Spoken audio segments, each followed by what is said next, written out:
I loved playing the character in the film, and I just saw the potential. Get into his origin story. When we were finishing the movie is actually when the idea to do the show came about.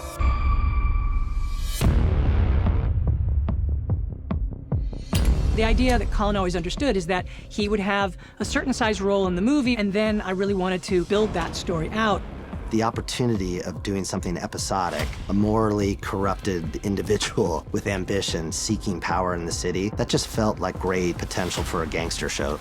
Matt's version of Gotham felt extremely grounded, and to know that Oz as a character was just a man who is discounted, underestimated, and wants more for himself.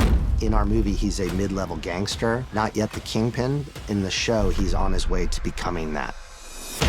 Matt said he was thinking of a rise to power story in the vein of Scarface. America's a hustle. More than anything, I thought about this man from Providence, Rhode Island. He was the mayor there for 21 years. He was very corrupt, very charming, and violent, but everybody loved him because he revitalized the city. It just made so much sense to me to think about Oz in that way, and that, to me, was sort of a spark that I took and ran with.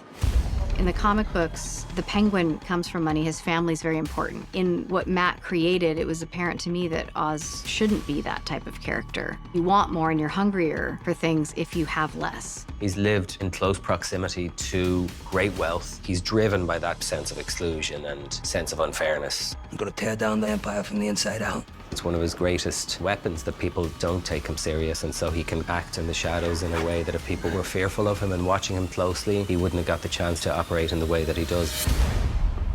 What makes a man into the Penguin? This character that we've all held some version of in our heads since we've been kids, really. When I first started to dissect Oz and figure out what was driving him, my realization was Oz is a man who doesn't just want power, but he wants to be loved and revered, and more than anything, loved by his mother. And so I created Francis. You promised me, Oswald. I deserve a better life. I'm working on it. That's why Oz is the way he is because of her. Rarely do you get to go to the underneath of it. Like, how did this end up being the way that they live together? Don't you see, dear, what you did wasn't impulsive. It was instinctual. I just don't know when it happens, when something goes from I want to take care of my mother to I want to own the world. The only person that really has any control over Oz is his mother. They become these beasts of materialism, but it's not quite like, I just want more nice stuff. It's darker than that. This city is meant to be yours, sweetheart. What are you gonna do to get it? I always wanted to create Victor. I wanted Oz to have a mentee. I got ambition. I can help you.